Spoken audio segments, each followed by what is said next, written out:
Reito was a miserable loser who was made to hibernate after contracting a deadly virus that was ravaging humanity. However, when he wakes up, he finds out that he is one of the last men alive in the world and will have to lend his sausage to all the women left to repopulate the planet.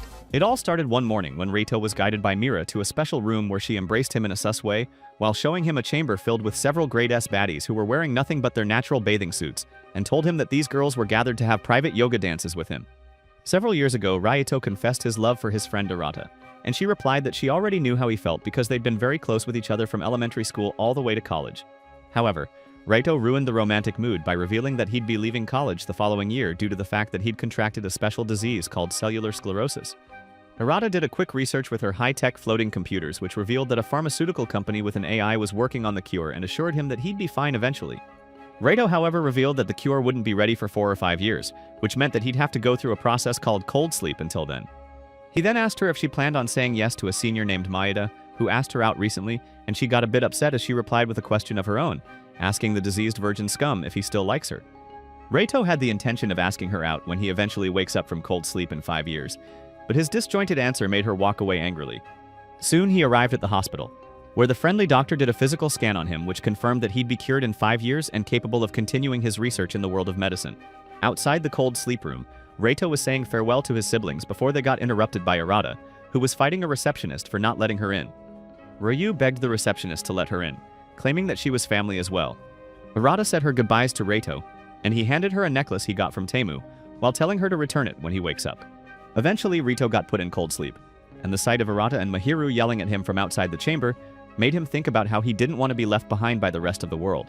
5 years later, Raoul woke up and was greeted by Mira, who confirmed that he was 5 years into the future before suggesting a shower and medical scan for him. He met up with a doctor who informed him that he'd been cured of his cellular sclerosis and that his original doctor, Mr. Takagi, had passed away. Reito's pea-sized brain was about to have a meltdown, so Mira came by and offered to explain everything that happened while he was in cold sleep. Several minutes later, Reito was in a private vehicle with Mira and 2 sus-looking agents, where she introduced herself as his dedicated attendant, who was tasked with tending to his needs and handling his contact with the outside world. Reito was confused as to why he was being treated like a VIP despite being a broke waste of space and reminded her of her promise to explain everything to him. Mira revealed that a new virus known as MK virus appeared 4 years ago and spread around the world, causing a global pandemic. She also revealed that the disease was yet to have a cure despite the efforts of all the most advanced researchers, and that the world had lost over half its population due to how crazy this virus was. Reito thought Mira was jokingly telling him about a movie she saw on Netflix, but desperately ran out of their car when he realized how serious she was. A lady in the street ran away in terror when he tried to talk to her, but he noticed that every other woman around was walking towards him and acting curious about him. Reito's virgin instincts kicked in, so he ran away into another part of the street, where Mira showed up and revealed that the MK virus was a virus which affected only men, implying that the current world consisted of only women. She also revealed that only a handful of men remained in the world, and Reito angrily asked how he was still alive. She explained that his immunity to MK virus probably had something to do with the treatment for his illness, and revealed that the 5 men who survived the virus are the most valuable resources in the world. Just then, a random woman tried to pounce on him but got stopped by one of Mira's agents, who took her out with a stun gun. Mira then got on her knees and begged Reito to be the plumber, doctor, and gym instructor to as many women in the world as he could in order to save the world. A while later, Mira showed Reito a documentary about the MK virus and once again told him to have as many children as possible in order to prevent humanity from becoming extinct. He tried to bring up other alternatives, but Mira said that they'd all failed after being tested and revealed that the other man who survived the virus, named Koyuji, had already knocked up a lady with an unborn child which she called humanity's hope. Reito tried to go home, but she refused and gave him a list of hotties to choose from. The idiot still refused to comply, so she decided to have him persuaded by someone familiar to him, who ended up being Mahiru. The 2 siblings embraced before going to see Ryu, who was now in cold sleep, and Reito decided that he'd do all he can to save his older brother. On their way out, Reito asked about Arata, so Mahiru revealed that she'd been missing for 3 years and even her mom couldn't get a hold of her. Mira tried to explain that she may have gotten involved in some shady business, since the world was now very unstable, but Reito didn't believe them as he tried desperately to call Arata. Afterwards, Mira reported everything to a mysterious lady who scolded her for applying more pressure to make Reito comply with her requests. That night, Reito tried to process everything he'd heard when Mira walked in, removed her armor, and started doing sus things to him. Bro was about to fold like a lawn chair but pushed her away after remembering Arata, which made her leave the room. The next morning, Mira showed Reito a collection of the highest grade of jiggly baddies imaginable, and said they were all willing to do workouts with him at night if he pleased. Raito proved to be a dumb loser yet again as he rejected her offer while claiming that he isn't a stud horse. Mira explained that the world had become so broken that many women were dying of poverty, and the only way to save them is to make them the bearers of his children. She also revealed that the men who were all in cold sleep could eventually die within a year since the procedure was only slowing down the disease, and begged him to save the world with his white gravy. Raito asked her to give him a month to find Arata, and claimed that she was the only one he wanted to have a child with. But Mira replied she'd bring a girl to his room every night until that 1 month was up in order to stir his pot a bit. Elsewhere, Kyuji was getting massaged by some baddies while watching his favorite telenovela show, until his attendant interrupted by informing him that it was time for nighttime fun. Kyuji was shocked when he saw that the maiden selected for him was none other than his favorite TV star named Rina, who allowed him to do all the intense workouts with her that he'd fantasized about. Meanwhile, Raito enjoyed a 5-star breakfast, which Mira revealed was made by some of the top chefs in the world, which they had gathered at their facility. Raito brought up how Mira was eating an entire battalion's worth of food, and she claimed that nutrition was important, which made him wonder how she managed to stay thin despite eating like a female version of Luffy. When he brought up how large her milk factories were, Mahiru got jealous and left angrily, which made him apologize for her bratty behavior. Mira informed him that he'd assigned a special bodyguard to protect him, and a nurse to check his health, whom he'd be sleeping in the same bed with every night. Raito thought about this as he walked back to his room until he was interrupted by Kyuji, who immediately got friendly with him. Kyuji started acting goofier than Jujutsu Kaisen fans, as he claimed that the world had become every gooner's paradise. But Raito let him know that he had no intention of going to town on any girl. Afterwards, Raito took a shower and tried to cook up a strategy to find Arata until he was interrupted by a power outage in the room. He stretched out his hand in search of a towel, but ended up grabbing a large cushion instead, which belonged to a lady named Akane, who immediately started teasing him. He tried to get her away from him, but instead she got even more crazy with her physical taunts, until the young virgin passed out on top of her. Raito woke up a few hours later with a headache and realized that Akane had carried him all the way to his bedroom. Just then, a weird loli named Sui popped out of his sheets, so he asked if she and Akane were the ones assigned to him by Mira. After she confirmed his suspicions to be true, Raito deduced that Sui was the doctor while Akane was the bodyguard, and soon Akane came by to share that sleeping space with him. Raito ended up not getting any sleep that night out of fear that the girls would try to do something sus to him, and the next morning they met up with Mira to discuss his plans of finding Arata. Mira asked how he was sure Arata was alive, so he explained that he gave her his pendant, which was a good luck charm given to him by his brother, and it had a transmitter which was still giving off signals. Then Akane started trying weird things with him again, but they were interrupted when a large bear showed up in the area. When the bear charged at them, Raito jumped in and saved Sui but got injured by the bear's claws in the process. He urged Akane and Mira to run away, but Akane angrily asked Sui to do her job, so the green-haired loli delivered a brutal axe kick that knocked the monster out. Raito couldn't believe what he'd seen, so Akane explained that Sui was actually the bodyguard and tender to his injured arm in a way that made him realize that she was the personal nurse.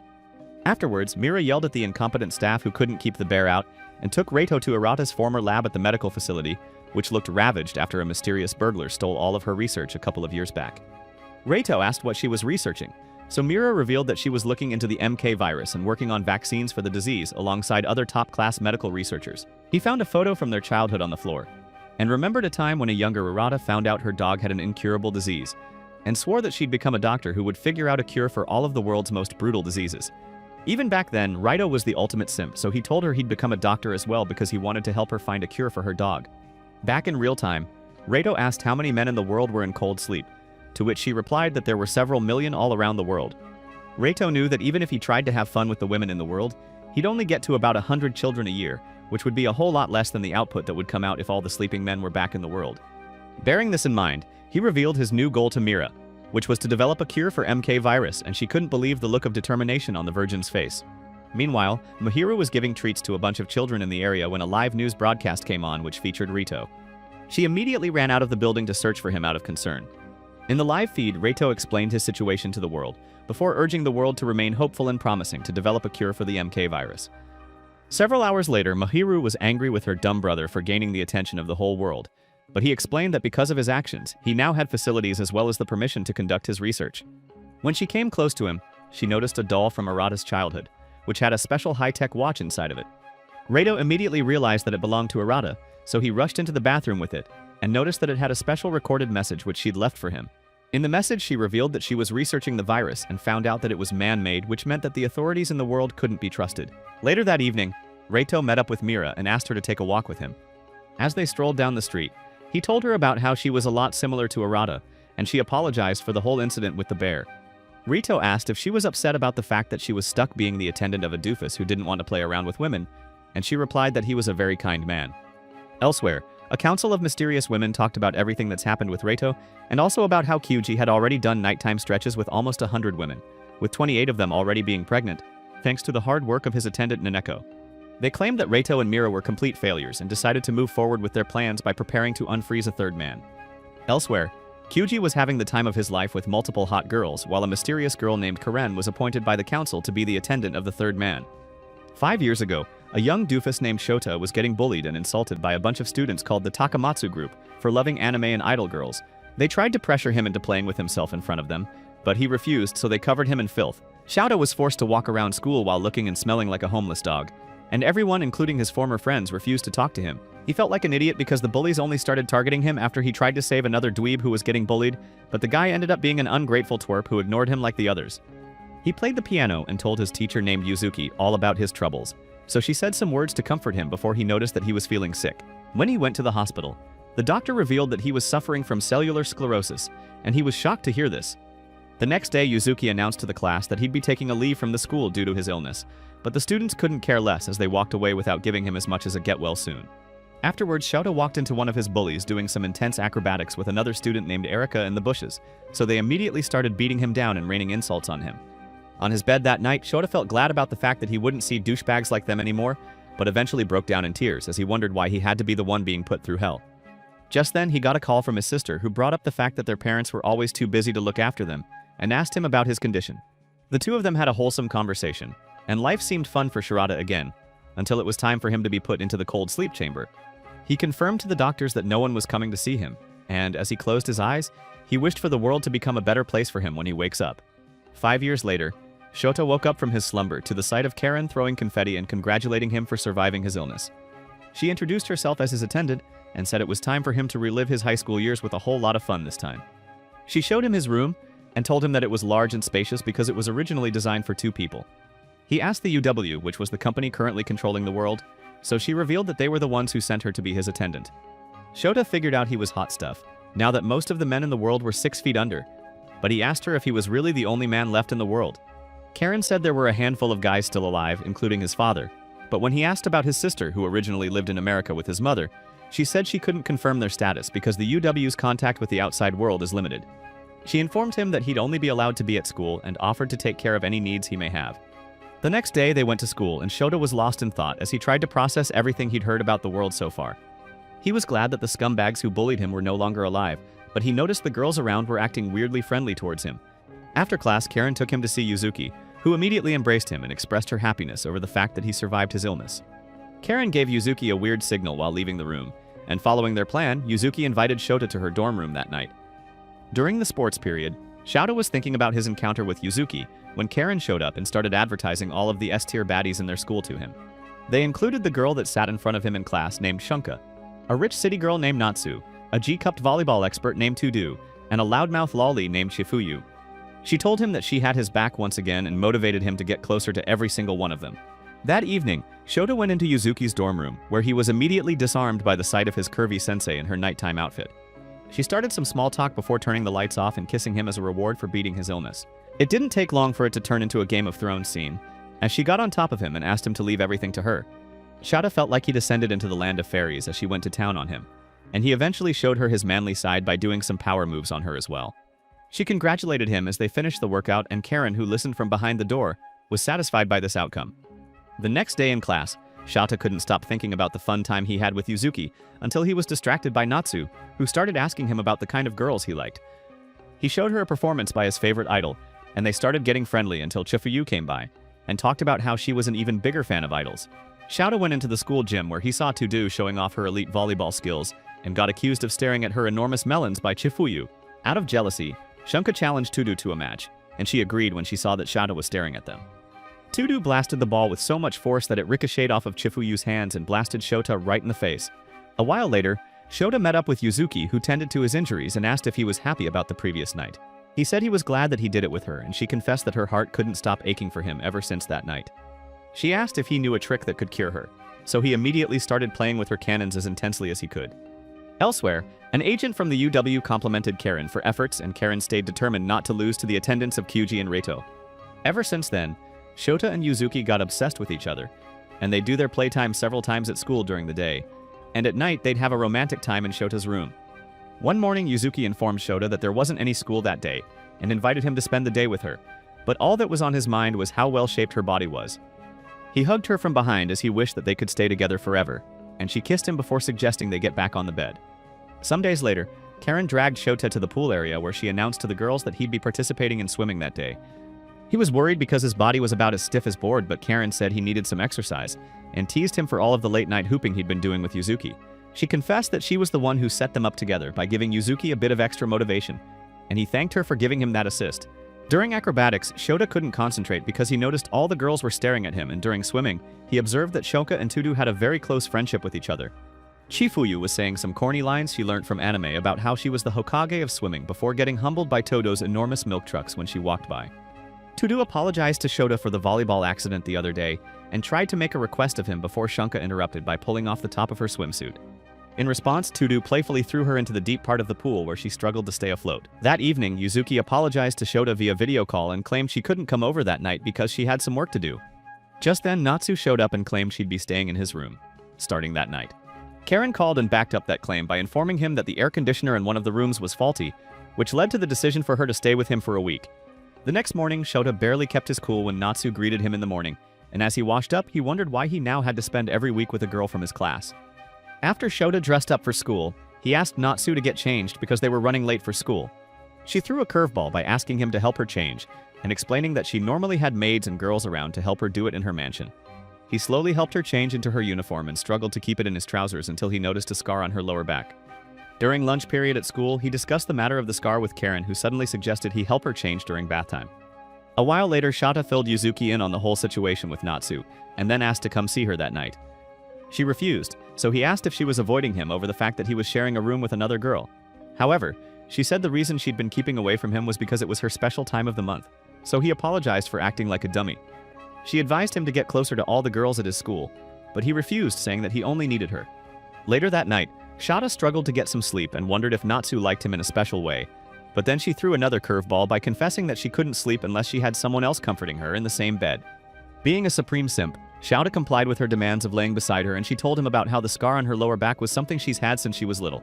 She narrated how she was meant to get married after high school to a man she didn't like because of her father's business, but eventually both her father and the future husband got unalived by the MK virus. She thought of herself as a bad person for being happy that the virus came into effect, and then confessed that she's loved Shota ever since the first time she saw him. She could confess that he was happy about the way the world was as well, and they shared a kiss which led to some intense action between them. During the deed, she was shocked as to how audacious he was, and things eventually got so crazy that she made a weird sound. She apologized to him for it, but he didn't mind, and as their dance got more extreme, Natsu said she was happy that she got to spend time with him. Several days later, Rito watched a weird show they made about him on TV and asked if it was getting demands, so Mira informed him that almost the entire country was watching that show. He asked about Mahiru, so Mira revealed that she'd been spending a lot of time in the refugee area of the city. She knew that Mahiru could get hurt if people found out that she was the sister of one of the world's last men, so she decided to tell her to stop visiting that area very often. Afterwards, he met up with Kyuji, who showed him an MRI scan, and informed him that he'd soon be a father before goofing off with him a bit. Meanwhile, Shota linked up with Yuzuki and tried to apologize for enjoying himself with Natsu, but Yuzuki said it was okay because he belonged to everyone, and not just her.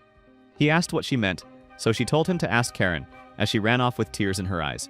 Some hours later, Shota asked Karen if there were other men than him who survived the MK virus. After she confirmed that there were, he accused them of conducting a form of experiment where they used the girls to keep him in a good mood while they took data from him.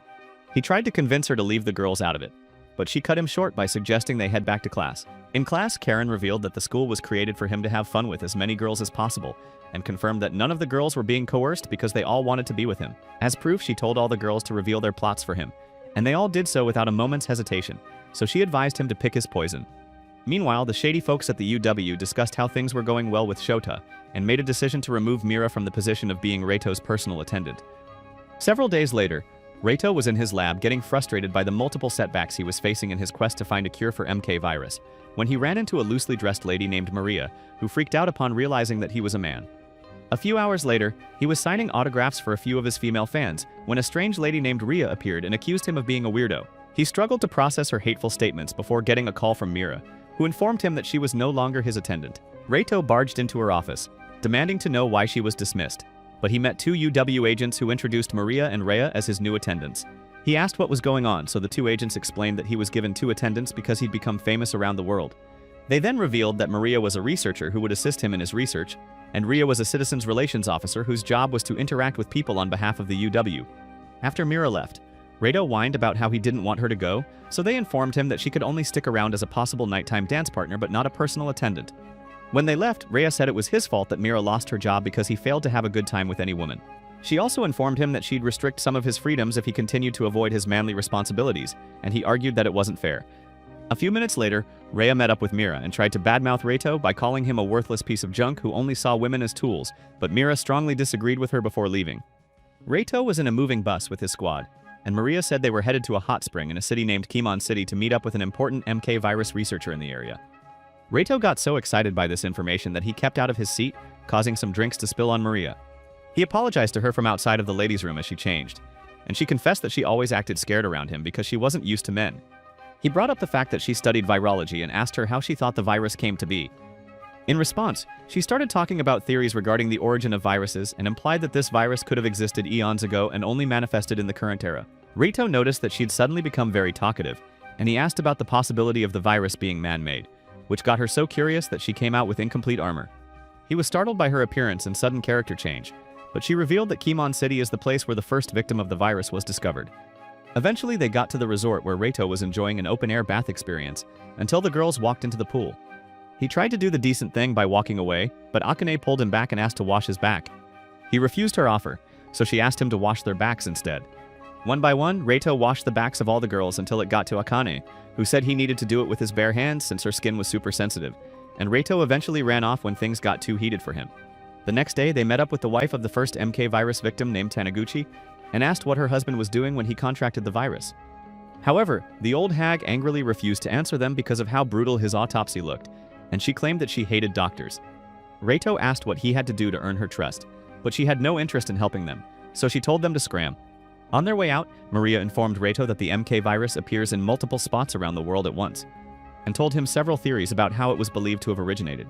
She said Taniguchi's husband was the first victim of the disease in Japan, and no one knew anything about his whereabouts or activities at the point of contracting the disease because he didn't use any form of technology. That night, Taniguchi was on a call with Arata and she asked why she didn't say or do anything despite the fact that her man was in the area. The next day, Rito tried to convince her to help them once again, but she refused to cooperate until Ria revealed that Rito was yet to engage in any intense activity with any woman. She asked to be in the room alone with him, and asked why he didn't just take the carrot being waved in his face, and instead chose to go through the hardship of trying to cure the virus. Rito told her that he had a girl he loved, and felt that putting in efforts to cure the world of the virus was his way of taking responsibility for refusing to repopulate the world himself. A while later, Rito went into the steam room of the hot spring in order to hide from some students passing by, but then a strange girl appeared and threatened to scream if he tried to leave. She decided to play a game with him which involved her keeping his secret if she leaves the sauna first, but Rito would have to do a favor for her if he gives up first. During their little heat battle, she introduced herself as an exchange student from America who loved Japan named Chloe, and asked him to satisfy his wildest desires with her. Rito resisted her temptations, and eventually the heat got so intense that she passed out. He took her to their resort where she blackmailed him once again by making him feed her some drugs using mouth-to-mouth, and the rest of the girls couldn't believe their eyes when they saw the scene. Sometime later, Taniguchi met privately with Mira and asked her about Reito. Mira said he's selfish because he refused to try to repopulate the world with any girl because of his decision to do research, but claimed that she believed he had enough conviction to save the world. When Reito got back, Taniguchi asked if he'd ever have kids with anyone around, but Reito replied that he only intended to do so with Hirata, so she agreed to talk about her husband. That night, a mysterious man came into her bedroom and injected her with a weird substance that worsened her condition. Fortunately, she'd made arrangements with one of the nurses to make sure Rito got an old photo of her with her husband, and he thanked them for their help as he left with the girls. Several days later, they arrived at a hospital which Maria revealed to be the clinic in which Taniguchi's husband was admitted after he contracted the virus. As they walked in, they noticed it was completely abandoned, and Sui got so scared that she started begging to go back home. They looked around the building, and Rito noticed that the area was a refugee camp, so he asked if the folks at the UW only cared about the people living at the core of the city. Maria replied that they were doing their best to revive the men who were in cold sleep, and they got interrupted by the sound of thunder which made Sui soil herself in fear. Meanwhile, Kyuji was having a good time with a bunch of his attendants, but he realized that he was bored of eating the same set of dumplings every day, and craved something more exciting. Akane met up with Rhea in the bath and brought up how Taniguchi's medical records changed, in a manner that didn't make any sense. implying that she was poisoned by someone. When Rhea tried to walk away nonchalantly, Akane pinned her against the wall and asked what she was doing the night that Taniguchi's condition worsened. Rhea said she was writing a report to her bosses about Rito's recent activities, yet confirmed that she had no alibi to back up her claims.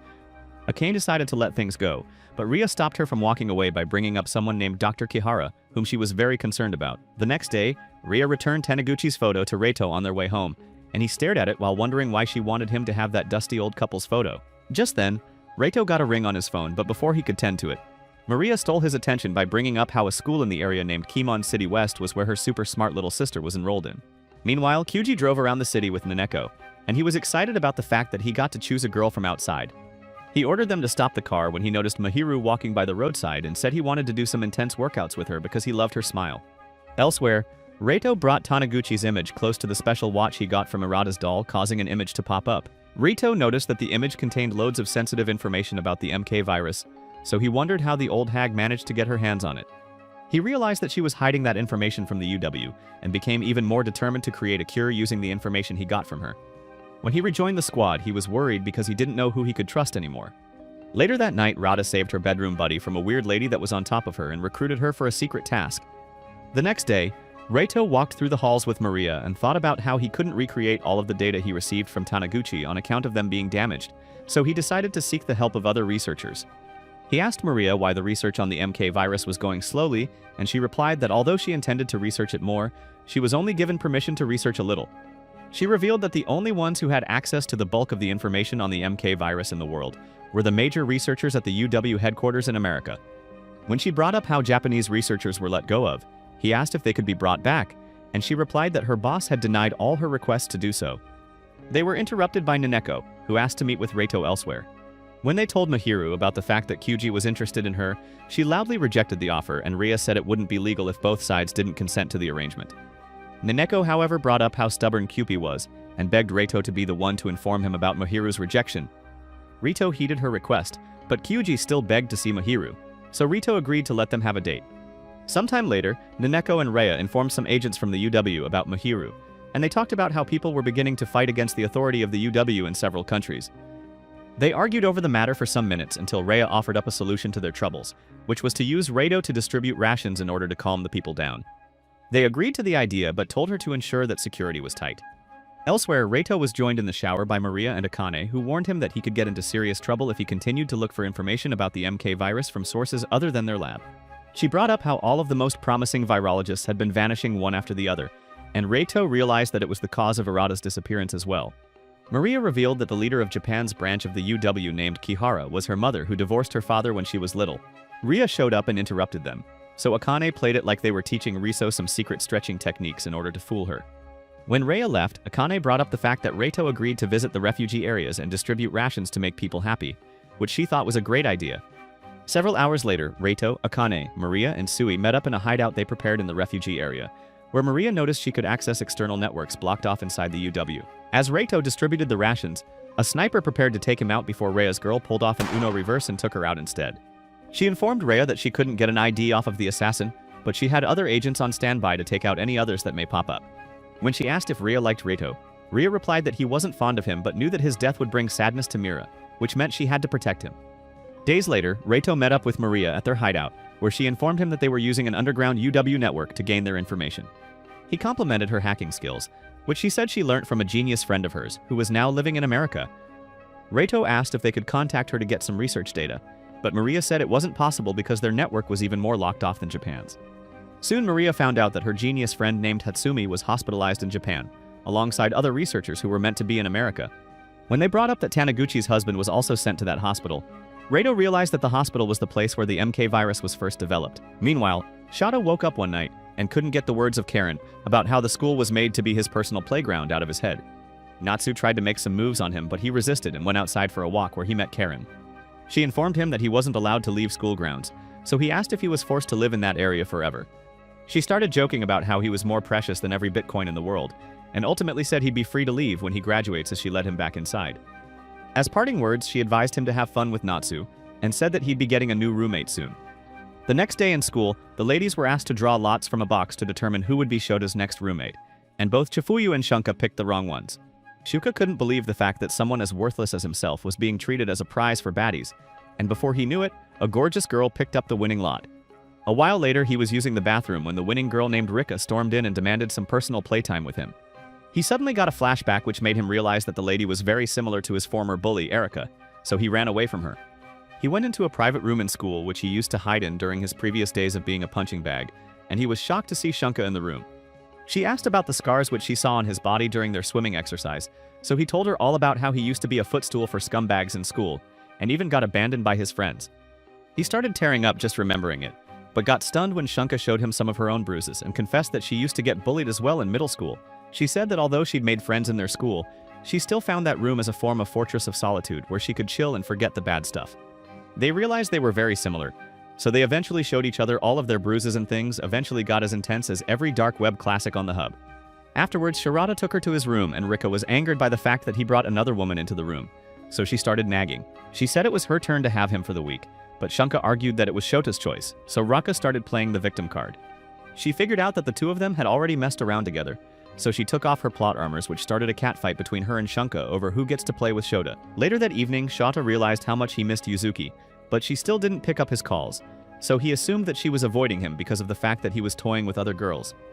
He wondered what to do next until Tudu showed up and sat beside him. She asked about his life with Rika as a roommate, and he said it was exhausting because she was someone he never talked to before. Shota couldn't keep his eyes away from the mountains on her chest when she asked about the bruise on his forehead. He said he was okay, but she still groveled as she asked to make it up to him anyway. She could. He asked her to reveal her milk factories, and was surprised when she did it without any hesitation. He immediately went to town on them and realized how soft they were, but stopped himself after a few minutes before running off. The next day, he met Tudu cleaning up the gym and apologized for taking advantage of her. She asked him to make it up to her by helping her with the cleanup, but it didn't take long before she locked the doors and started getting rough with him. She tied him up and did all sorts of weird stuff to him, even after he tried to talk her out of it. She told him about how she couldn't stop thinking about him, and they ended up doing everything she'd fantasized about doing to him. Afterwards, she apologized repeatedly to him, but he didn't seem to mind at all. Shouta and Karen reached an arrangement which temporarily removed Rika as his roommate, allowing him to sleep peacefully for a couple of days. One day in class, Karen announced to the class one of the girls in class would be assigned to Shota every day for the meantime, and she picked Rika to be the first girl. She explained that the girl's duty would be to tend to his needs, and that the reason the ladies would switch daily rather than weekly was because she wanted him to get closer to every girl in school at a faster rate. She added an extra stipulation, which was that he had to give the assigned girl a morning kiss as a reward for taking care of him, but he refused to do so when Rika came by for it. Karen noticed he was embarrassed, so she asked the rest of the class to look away while Rika kissed him. His mint-sized brain was about to go into overdrive, and he tried to run but stumbled onto one of the tables and fell. Karen noticed that he hurt his hand, so she took him to the nurse's office, where the nurse decided to give him a full body scan. After the scan, Karen came by with Tudu, Shunka, and Natsu to help him feel better. All three of them started to get crazy with him, and decided to use rock, paper, scissors to determine the order at which he plays with them. During his playtime, Karen told a mysterious girl named Hoshino about how Shota had become the ultimate Giga-Chad, despite only losing his virginity a month ago. The next day, Shota met up with Chifuyu, who asked to be his roommate. When he asked why she liked him, she said it was his face, and he laughed out loud because he knew that he looked like a deranged ape. She also said that he was a nice guy who looked out for his classmates, so he kissed her in the forehead and thanked her. He also told her to grow out a proper pair of melons, and this made her so angry that she yelled slurs at him and ran off. That evening, Karen brought Shota some news about Yuzuki transferring schools for 2 years, and he was absolutely devastated to hear this. He lashed out at her out of anger, but she assured him that he'd see her soon. The next day, Karen informed him that he was assigned a random girl in their class, and he immediately got cozy with her. He finally realized how amazing it was that he could have any of the girls he wanted, so he took the opportunity every night. One morning, Karen announced that a transfer student would be joining them, and Shota was shocked to see that it was a girl named Shion. Back in Shota's former school days, Shion used to be the beauty queen of their school, and many guys found it hard to believe that she didn't have a boyfriend. One day, when Takamatsu and his guys were kicking Shota around like a soccer ball, Shion walked in the area with her friends and laughed as they belittled him. In the present day, Shota was on the roof doing some thinking, when Shion walked by and begged him to help her achieve her dream of becoming an entertainer. Shota asked if they told her about the school, and when she said yes, he asked her to take off all her armor. She acted confused by his words, so he walked away nonchalantly, and said that he had no intention of helping her after what she did to him. Shion met up with Shunka and Natsu, and asked them questions regarding the things that Shota liked, but Natsu replied harshly by saying she'd never consider her as a classmate. After they walked away, Tudu came by and told Shion about how every girl in their class were rivals, but claimed that Shion was the sole exception, which was why she refused to help her as well. Shota asked why Karen brought her to the school despite the fact that she wasn't a proper fit, so she explained that Shion begged to be added to the school to further her goal of being the next Sabrina Carpenter. She went further by revealing that the demand for idols and actresses were in the gutter ever since the MK virus wiped out the men, which was the reason it was hard for aspiring entertainers like Shion to break out. Karen then got to the point by asking Shota to do a private workout session with her so she would be recognized by UW directors and get the career of her dreams. Shota finally understood why she was so desperate, but he was still concerned because of the fact that she was only concerned about becoming an entertainer and didn't actually like him. He presumed that he wouldn't enjoy it if she wasn't into him, so Karen advised him to give her a chance. Karen made Shion wear compromised outfits in class in order to get Shusada to roll with her, and eventually he invited her to the roof for a good time. On the roof, Shota promised her that he'd talk to the UW executives after their fun time and get her the job she wanted, but stipulated that some random girls from class had to be around to watch them. She finally realized that he was trying to humiliate her in the same way she previously did with him, but he didn't hold back as he went commando on her while the girls watched in terror. That evening, Shota told Karen that he was enjoying school, so she decided to take his experience to the next level by asking him to try something extreme that he'd never tried before. In response, Shota made a joke about having a good time with Karen before requesting for her to bring someone in particular to their school. Elsewhere, Reito and company were baffled about their new discoveries about the hospital where MK virus emerged from, and he suggested that they needed to go check the place out, with the secret intention of recreating the data he got from Arata. Several days later, Shota helped the school nurse do some measurements, and she revealed that the purpose of it was to allow him to get a good layout of their body figures. That evening, Karen brought the girl which Shota requested, and said she was able to find her so quickly thanks to the connections of the UW. She took him to Erika, his former bully who was chained up in a secluded room, and told him about how she was doing janitor work to survive. Arata tried to act as audaciously as she normally did with Shota, but Karen reminded her that she was nothing more than a speck underneath his shoe in the current world, so she apologized. After Karen left, Shota remembered how she used to humiliate him with the Takamatsu group, and immediately dumped a bucket of water on her. When he held her in a threatening position, she thought he intended to have his way with her, but instead he dragged her into the bathroom and showed her all of the scars which her boyfriend left on him. He asked her to lick them, and as she did so, he laughed maniacally. Meanwhile, Karen reported everything going on to a UW agent, and they talked about the different powerful people in the world who would soon be making a move. The next day, Karen gave the girls in class a pep talk about how they needed to be more aggressive in their temptations of Shota in order to increase their hierarchy at the school, so even the NPCs in class started having steamy kissing sessions with Shota. Some hours later, Natsu met up with Shota in the pool area and tried to get him in the mood until the other girls showed up and started a swimming race. While the rest of the class were having a swimming race, Natsu came up with a weird way of bonding with Shota and Tudu, which eventually led to some underwater wrestling between them.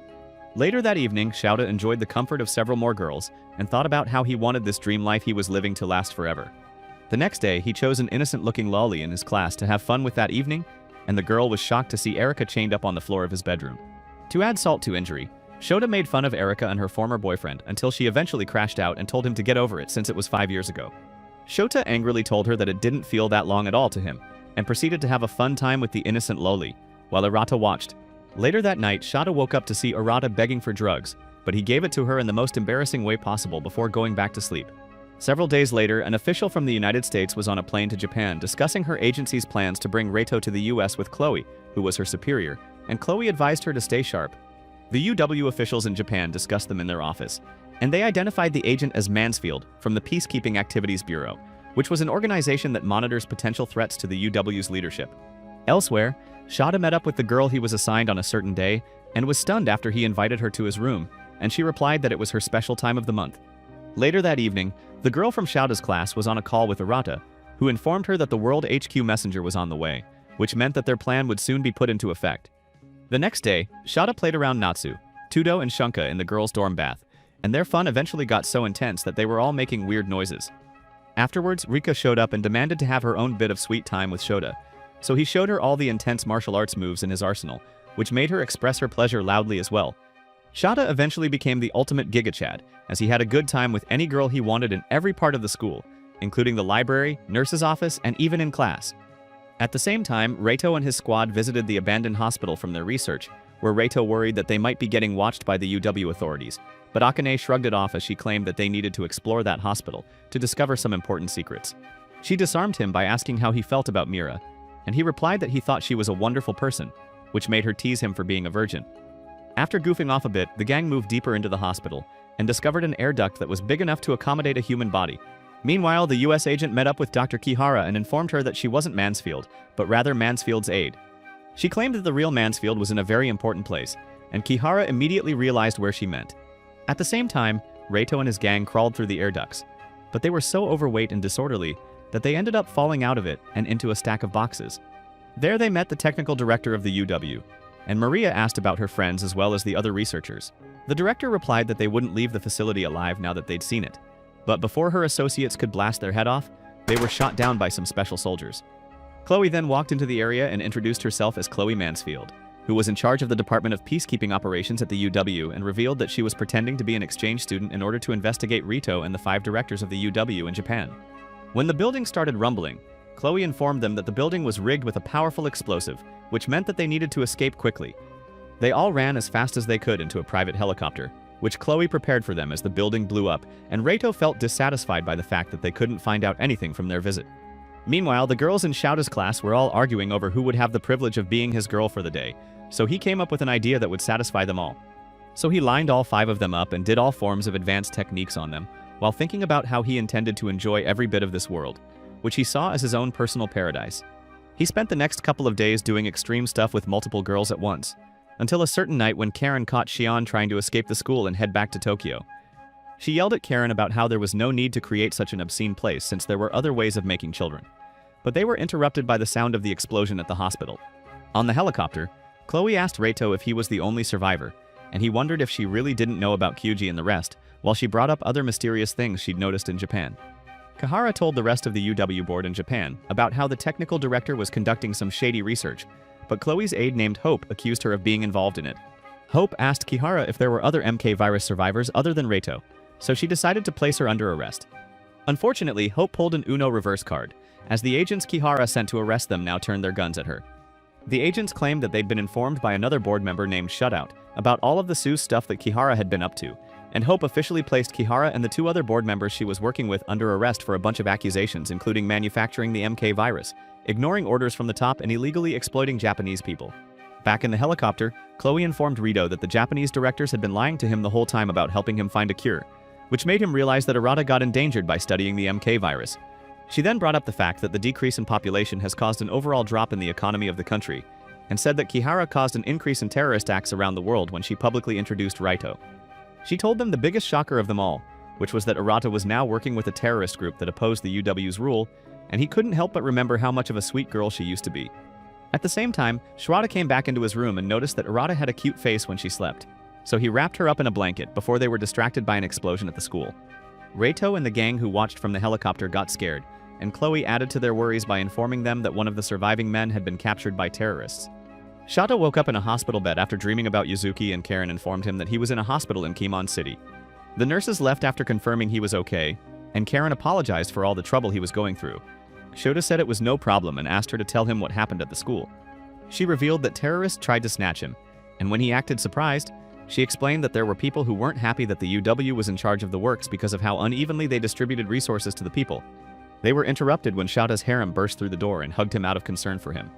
That evening, Karen and Shota met up outside of the hospital, and he was concerned that they'd get attacked again, but she quelled his worries by revealing that there were electric fences all around them. She brought up how he shielded Erika during the blast and asked if he still hated her, and Shota responded that his actions were purely based on reflex. She cautioned him not to try any more Superman antics because his body was highly valuable, which made him boast about being the only man left in the world. She enlightened him that there were 4 other guys resistant to the MK virus who all previously suffered cellular sclerosis, and he immediately got scared that they could start bullying him again. Karen then told him about her plans to move to Tokyo with him after the drama was over, and expressed her frustrations about how their fates were in the hands of the UW messenger and her team. Shota asked what she was after, which made Karen reveal her intentions to become the #1 woman in the world. He said her goal was pretty wild, but she replied that he intended for him to become the #1 man in the world for it to happen. As she walked away, he asked why she didn't try to have his child, so she used a football analogy as she explained that she'd rather be a coach than a player on the field. He agreed to help her out with her ambitions, so they shook hands in solidarity, unknown to them that Arata's agent was watching them from afar. The agent reported to Arata that she failed to capture Shota, but Arata revealed that she and her crew had already captured the 4th man that was resistant to MK virus. At the same time, Reito and his gang were back at their base, where Chloe told them about how the terrorist group used her arrival in Japan to further their goals, and Reito asked what these terrorists wanted. She guessed that it was because of the Japanese dictators at the UW and revealed that Arata was one of the terrorists' leaders. Rito asked what the next move was, but she changed the subject by bringing up how amazing it was that Rito refused to give in to the Japanese branch's orders, unlike Kyuji. Later that evening, Chloe reported to her leaders that she'd managed to gain control of all the MK virus-resistant men apart from number 4, who was with the terrorists. They asked her why Kyuji chose to comply with their demands to stop playing around with his maidens, and she guessed that it was because he fell in love. Meanwhile, Rito was on his bed wondering why Arata chose to become a terrorist until he got a signal, which revealed the location of Arata's pendant. Before he could pinpoint it to a spot in Japan, Akane walked in and asked to discuss it with him in the bathroom. At the same time, Chloe met up with Kyuji and asked why he was keeping a girl other than his attendant in his room. He tried to explain that the girl named Kitayama was his lover, but she said it was against the commands to keep her there, which made the two of them argue. Akane told Reito that she didn't believe her mother was the one behind the MK virus because she used to be a hard-working, virtuous woman who prioritized work over her family. She got emotional as she brought up how her mother didn't attend her brother's funeral, which was due to the fact that Kihara was working hard to help people during the pandemic. He comforted her and said he'd ask Chloe to make plans for them to have a talk with Kihara. Just then, Arata started a live broadcast, where she explained that she and her squad named Izanami aimed at freeing the world from the UW's rule. She brought up how the UW had been lying to everyone using the fourth man named Zen, whom everyone was surprised to see. She explained that the UW authorities kept his existence secret from the rest of the world, and further proved her claims by showcasing the remains of satellites abandoned in a factory which contained high amounts of the MK virus. The president of the company behind this calamity was one of the current leaders of the UW, which meant that the leaders of the UW are the ones who spread the virus. She claimed that the UW are trying to create a world composed of only women, and revealed that they were already researching ways of making children using only female genes, which meant that the UW's ideal world was close to becoming reality. Arata then demanded on behalf of Izanami that all the male survivors of the virus, including those in cold sleep, should be handed over to them and advised everyone in the world to protect any men around them at all costs. Before she could give her own version of the Irwin Smith speech, the feed got cut off and redirected to the UW newscaster, who claimed that everything Arata said was a lie. Reito rushed to demand answers from Chloe, but she tried to gaslight him into believing that Arata was the bad guy and forced him to leave using weird tactics. Afterwards, she contacted her leaders, who informed her that they'd completely brainwashed all of the women in power and that their plan was going smoothly, before warning her to be careful around Rito. After Akane had a brief talk with her Kihara, she and the gang walked into Reito's room where they met up with Shota, who was now looking like a bootleg Michael Jackson. Apparently, Karen put Shota into an anti-aging pod which granted him the ability of maintaining his current look for decades, and he woke up looking more manly than before. Shota introduced himself to Reito and told him that he used to live in Keimon City, but was forced to relocate to their area after a terrorist attack. Karen asked Reito about Chloe, so he explained that she was acting shady because she tried to convince them that the Izanami squad were evil terrorists, but he also had positive feelings towards her over the fact that she saved his life. Maria rushed into a room where Shota's harem was chilling and embraced Chifuyu, who was her litter sister, out of relief that she survived the terrorist attack. The girls had a bit of small talk before Chifuyu asked Maria if she'd had some late-night fun with Reito, and Maria got so rattled that she spilled her drink. A bit later, Shota asked Karen if Yuzuki was in that facility, but she said she was sent somewhere safe after the terrorist attacks, which even the UW leaders weren't aware about. Raito met up with Mira in his room and asked to talk in the shower where they were safe from the ears of the UW agents. There, he brought up everything that's happened recently and asked Mira to join him and the rest of the gang in escaping from that facility. He babbled on for minutes about how he always could depend on her and asked her to join him in finding out the truth behind the state of the world. Mira rejected his offer and said she'd only come with him if he played around with her right there. Raito's face was bright red, but he accused her of not wanting to go with him, so she broke down in tears as she confessed that she couldn't even if she wanted to. As she cried, she remembered her past days when she saw Raito for the first time while stuck in a lab, and Raito tried to console her using a bit of his riz until they were interrupted by Hope and her guards, who broke into the bathroom. Hope demanded that they come with her, and on the way she informed them that the rest of his gang had already been taken in. She said they were coming to America with her because they couldn't risk him falling into the hands of the Izanami group, but they were interrupted by Sui and Akane, who took out Hope's guards. Hope stopped them by holding Mira at gunpoint, but Ria made an appearance alongside Maria by firing a taser shot right in Hope's neck, which took her out. During the chaos, Chloe met up with Shota and Karen in a living room, where Karen asked to make a deal with her before requesting to meet with her bosses, who were called the Three Magi. These were three geniuses who ran the UW who were of different age and origins but share the similarities of being super smart and hating men. Chloe said she would give them the chance if Shota cooperated with her, and Karen made a third request, which was for them to let her be the one to rule Japan as the National Affairs Director of the UW. Meanwhile, Raito and the girls made it to a secluded room where he reunited with Mahiru and some other old associates of theirs. After a bit of goofing around, Rhea informed everyone that they'd only be staying in that room until sunset, when they'd begin moving to another location. Reito thanked Rhea for helping them, but she said she was doing everything for Mira and not him. That evening, Shido felt like the king of the world as he got some personal care from all 4 of his girls at the same time. Afterwards, he met up with Karen, who told him that he was acting more like a grown-up. He asked about Chloe's response to their requests, and she said it was still pending, before revealing to him that Reito had escaped the facility. At the same time, Rhea took Rito and the others to a ship where she and Mira parted ways with them. He thanked her for her help, and she promised to look after his older brother Ryu, so he thanked her again. He and Mira exchanged some heartfelt parting words with each other, before he tightly embraced her and swore that he'd come back for her. Akane introduced him to Arata's agent, who informed him that they were headed to Taiwan where they'd meet up with Arata, who said she wanted to meet him. On the ship, Raito was thinking about Mira, until he was distracted by Maharu, who handed him a cell phone that was ringing for him. The caller ended up being Kyuji, who complimented him for his brave decision before saying some manly parting words for him. After Kyuji hung up, Naneko told him that she'd make sure his maidens were safe, and asked if he intended to escape like Reito. Kyuji, however, pulled up an image of all his pregnant partners and said that there was no way he'd leave all of them behind. Back at the facility, Chloe ordered her guards to put Mira and Rhea in cells, and decided to move to the next phase of her plan to exterminate all men from the world. Meanwhile, Karen took Shota to the same room filled with baddies which Mira took Reito when he freshly woke up, and he noticed a nice pink-haired girl who Karen revealed was an actress. Karen also informed him that she'd cut a deal with Chloe that allowed him to have fun times with girls despite other numbers being prohibited from doing so, and he absolutely loved it. Eventually, Rito and the squad arrived at Taiwan where he met Arata again, and they had a tearful reunion before swearing to each other that they'd create a cure to the MK virus together. Do you think Reito and Aratas would succeed in creating a cure for the virus? Let us know in the comment. That's all for today's video. If you like anime recaps like this, check out this video here.